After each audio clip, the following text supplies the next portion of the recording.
EP at the airport demanded I give up my charging spot because her kid's iPad was more important than whatever I'm doing. This happened last week at the airport during a 3-hour layover. I got there early, found one of those charging benches with built-in USB ports near my gate, sat down and plugged in my laptop and phone. Both were pretty low. I had work to finish before my flight. About 45 minutes in, a woman with a stroller and a kid who looked maybe 6 or 7 parks herself right next to me. Fine, there were 2 other ports on the bench that were free. She plugs in, settles in, normal stuff. Then she leans over and says, "Excuse me, could you actually move your things? My daughter needs both ports for her iPad and her headphones charger." I said I was using both my ports and pointed to the 2 free ones right next to her. She already had one of them. The other was literally empty. She sighs this massive sigh and goes, "Her iPad is almost dead and she gets really upset on flights without it. I'm sure whatever you're doing can wait." I said, "No, I'm working, and I got here first." She then just stared at me for a moment and said, "It's really disappointing when adults can't make small sacrifices for children." Then she turned to her daughter and said loudly,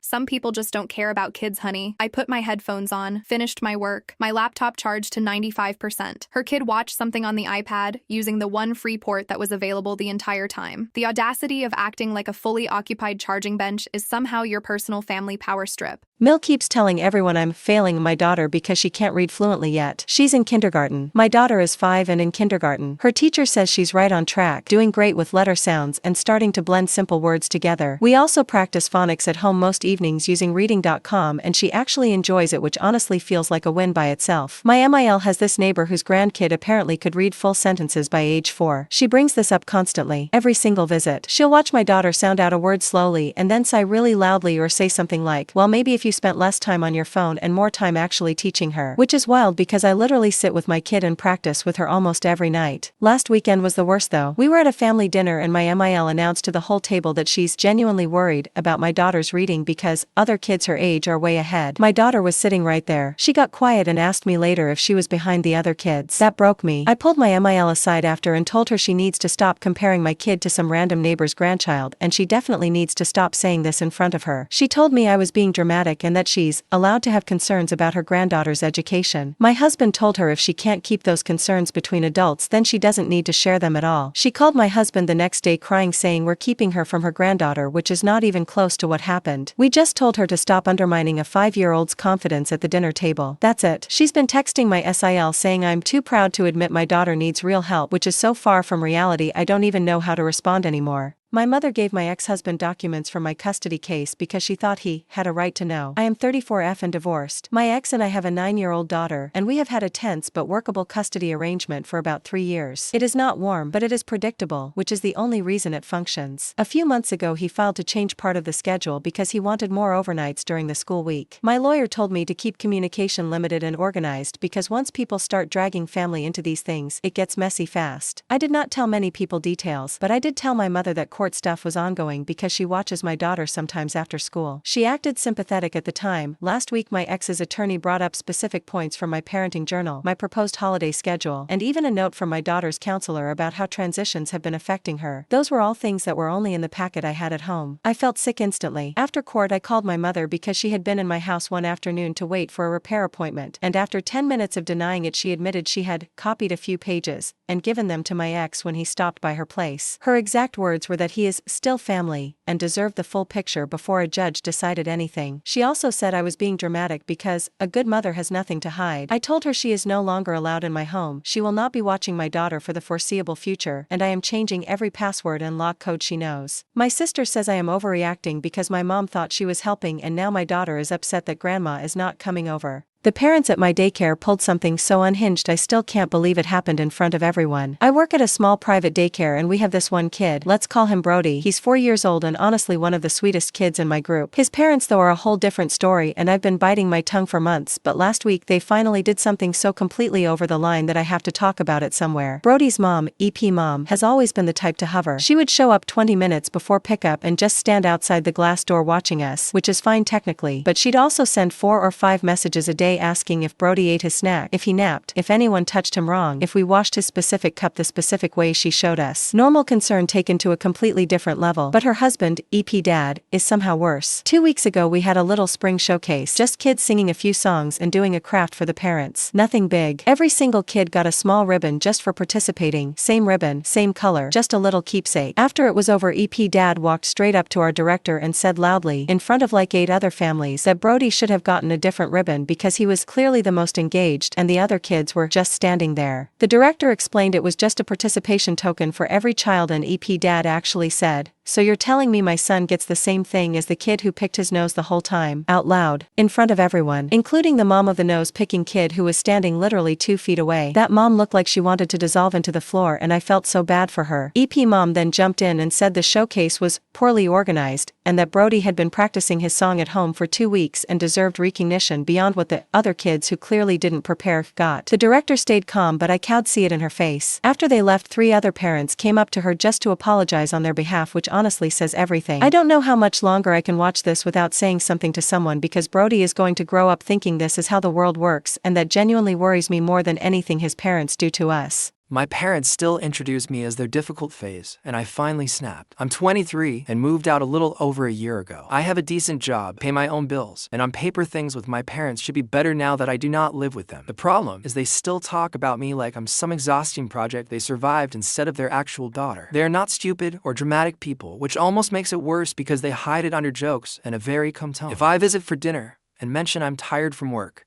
my mom will smile and say, "Well, you were always a lot, even as a kid." If my dad tells a story to relatives, somehow it becomes about how strong-willed I was and how hard I made their lives from age 12 to 18. They love bringing up normal teenage stuff like rolling my eyes, wanting privacy, arguing about curfew, like I was some nightmare child. Last weekend we were at my aunt's house and my mom introduced me to one of her friends as our former problem kid, now doing surprisingly well. People laughed. I did not. I told her right there that I'm tired of being used as the punchline in stories about their parenting, and that if they are still this resentful about raising me, maybe they should stop inviting me places just to rehearse it again. My dad said I was proving their point by being oversensitive. My mom says it was obviously a joke, and I embarrassed her in front of guests. I feel mean, but also weirdly relieved for finally saying it.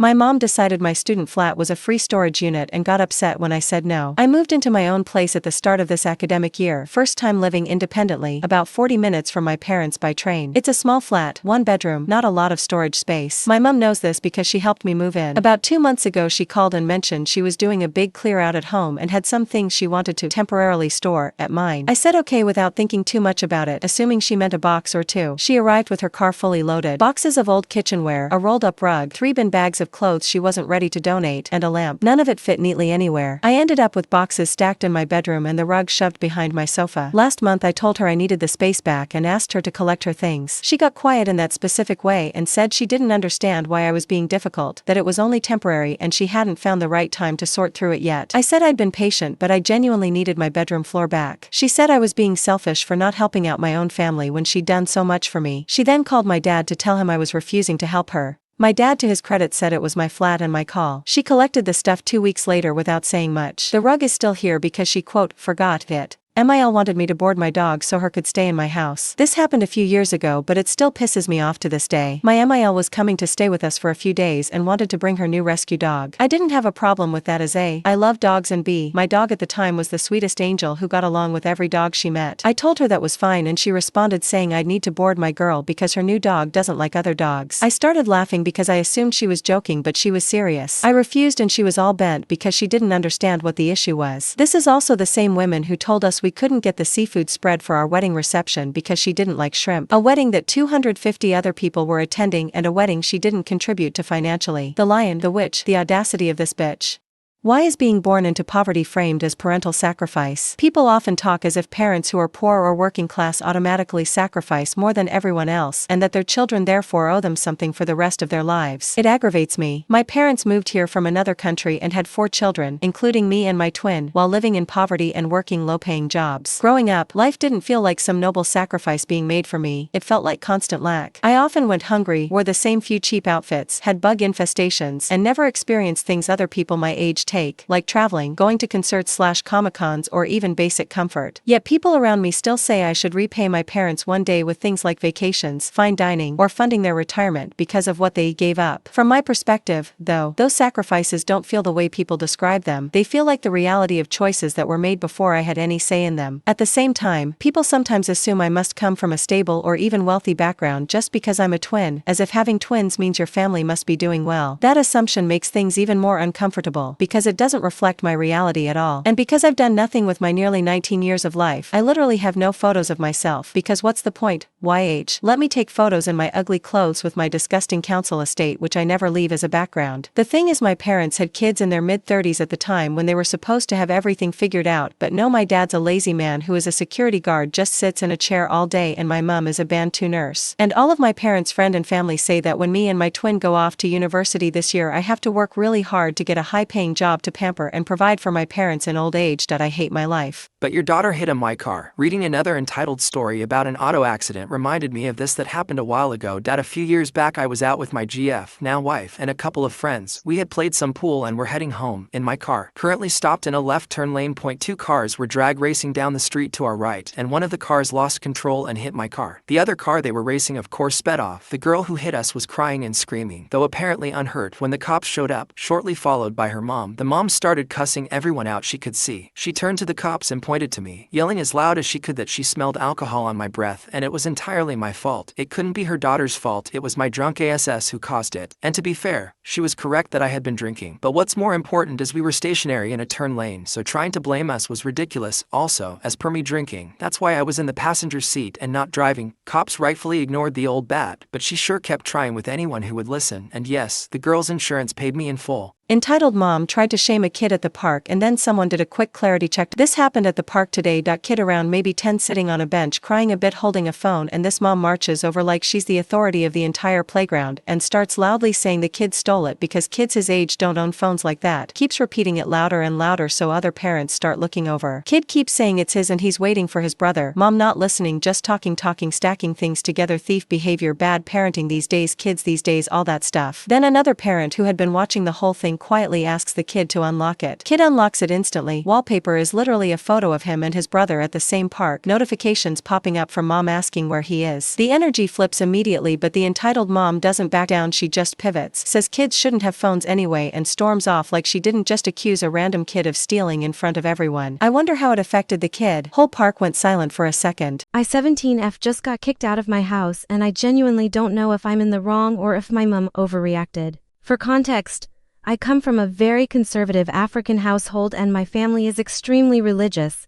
There are already a lot of strict rules, especially around independence, privacy, and just being a normal teenager. Whenever I try to express my own opinions or boundaries, I get labeled as westernized or told I'm rebelling, even when I feel like I'm just having basic personal beliefs. Recently, my mom took my phone because she said she doesn't trust me and thinks I'm hiding things, even though I haven't actually done anything wrong. She's been really suspicious of me for a while now for no clear reason, constantly assuming the worst. I ended up taking my phone back because I felt like it was unfair and honestly controlling. When she found out, she completely lost it and told me to leave the house. Her exact words were, "Give me your phone so I can smash it or get out of my house." No discussion, no calm conversation, just straight up kicked me out when I said no. This really shocked me as it's incredibly frowned upon in our culture and I didn't even know that it's something she would ever do. Now I'm sitting here thinking, did I actually do something that bad? I understand I shouldn't have taken it back without permission, but at the same time, I feel like her reaction was extreme. All my siblings are telling me that I'm 100% in the wrong because I'm being hard-headed and I'm adopting a whitewashed mindset. Honestly, I can't tell if they're making a valid argument or not. My mom started sending out my resume to jobs she thought I should apply for. This is decades ago, but email was a thing. And mom decided that I was not applying to enough jobs, or the right jobs or whatever, so she started sending out my resume by email. I should add here that I was foolish and had a copy of an old resume on the home computer that my family had shared at one time. Mom had taken that and emailed it off to whomsoever she decided should hire me. Now I was finishing up engineering grad school and did not know anything about this, until I started getting emails from people wanting to set up interviews who I had never heard of and knew nothing about. After ignoring to such emails in as many months, I replied to one such email to learn about them and the position and found it was a very low-level position, paid about minimum wage and was basically a clerk. I thanked the woman and explained politely that I was not interested and was sorry to waste her time, but I was not sure how she got my resume. She was kind enough to go through her records and advised the sender's email address was not the same as the one listed on my resume and which I realized matched my mom's email address. Now all through this mom had been asking me about job offers and whether I was applying and hearing anything, blah blah. I replaced my resume on the family computer with one having subtly different and useless information, my name, email, phone number etc., had characters transposed so that mom, if she bothered to read it at all, would miss it unless she was reading carefully. But anyone else getting the resume would not connect it to me or have any way to contact me. The emails stopped. It was more than a year before mom even noticed. She was really pissed, but by then I had graduated, gotten a very good job in a nearby city, and had my own place. So I too have a birthday coming up in a few months. I honestly don't put much stock into birthdays, but admittedly I was looking forward to my 2-1 Saint. My partner's 19F mom is a nightmare. We are long distance, she's moving in with me later this year and her mom is not taking it well in the slightest. Her mom also wants to see where her daughter is going to be living. So a while ago, when she was acting a little more sane, we threw around the idea of her coming down to celebrate my 21st. Long story short, this has now turned into not only her mother coming down, which due to recent events neither me or my partner were keen on, but also her younger sister 1-4F. Her mom basically said that her sister was tagging along for it, too, without even asking me or my partner. Any other weekend I wouldn't have a problem with this at all. But her sister is very clingy to my partner, meaning we would have to entertain her the entire weekend. We're honestly going to have to cater the entire weekend around the mom and sister. Last trip we all went on together. There was a miscommunication and me and my partner got separated from them in a crowd for, I'm not even joking, 30 seconds, and we got screamed by her mom for being ungrateful and selfish to the point both me and my partner were in tears. That is the level of narcissistic entitlement we're dealing with. Now I'm sure people are wondering why we don't tell them to fuck off. When my partner moves, we are road tripping down in her car, which her mom owns. She is willing to sell the car relatively cheap. But if we mess up even a little bit and don't completely bend to whatever her mom wants, she will either take back the car or up the price significantly. So we couldn't afford it. Until everything is in a contract and signed, we cannot push back in the slightest without potentially derailing the entire move. My parents think we should just cave and let them stay and that it wouldn't be that bad. But I really don't want to spend my 21st birthday entertaining a 14-year-old and her narcissistic mother. So would I be the asshole for being upset and potentially telling them no? If I cave and just end up letting them come over, how do I even handle that? Oh, and to add insult to injury, her mom announced yesterday they wouldn't be flying out until the day after my birthday because she has work she can't miss. I already have dinner reservations and have made plans with friends and family that I can't just move, plus I want my partner there for that too. Lady thought that she could use my guest room as a free Airbnb because she's a single mom. This happened last week, Thursday to be specific. I called up a friend of mine, Sarah, and asked her if she wanted to come over for dinner since I was making way too much food, and I like to share. She said that she had a friend visiting from out of town and asked if her friend could come along. I said that was fine. Hey, the more the merrier, right? Fast forward about an hour and my friend knocks on the door. She's got another woman with her and 2 kids I've never seen in my life. The unknown people had bags with them, which made sense to me since they were visiting and probably didn't have time to stow their stuff before coming over. The kids were unexpected and I really would have liked to have a heads up that they were coming. Anyway, the mom, Ashley, asked me if she could stash her bags somewhere that would be out of the way. I took her to one of my guest rooms and told her she could put them there. Then I went back to the group. The kids asked if I had video games, which I very much do, so I took them to the game room and showed them my consoles, PCS. They seemed quite chuffed. I head back to the kitchen to finish up cooking while Sarah, Ashley, my wife, and our girlfriend hung out in the living room, watching some reality TV brainrit. Everyone was happy. I ring the chow bell. I literally ring a brass bell in my kitchen to alert people when food is being served, and start bringing food into the dining room. The adults come in, my kids come in, my grandkids come in. Ashley's kids were still in the game room. I went to let them know that dinner was being served, and they asked to have plates brought to them in the game room. I explained that we don't do that in my house. Everyone eats at the table, and no food is allowed in the game room. They begrudgingly complied, and followed me to the dining room. Things were going well. Everyone enjoyed the food: birria, tacos with rice and beans and a side salad. We enjoyed a few drinks, nothing crazy, just 2 to 3 drinks each. And we had some nice conversation. When I got up to get dessert, homemade flan, Ashley wandered back to the guest room where her stuff was. After we ate dessert, Ashley told her kids it was time to get changed for bed. I found this strange. Who puts their pajamas on in a place where they don't intend to sleep? I asked her why not wait until you're at your hotel to get them changed. At this point, I got a bomb dropped on my head. She didn't have a hotel reservation. Turns out, she had set up sleeping bags for her kids in my guest room. Since we have so much space, ma'am, I've never met you before tonight. I did not offer you my guest room to sleep in.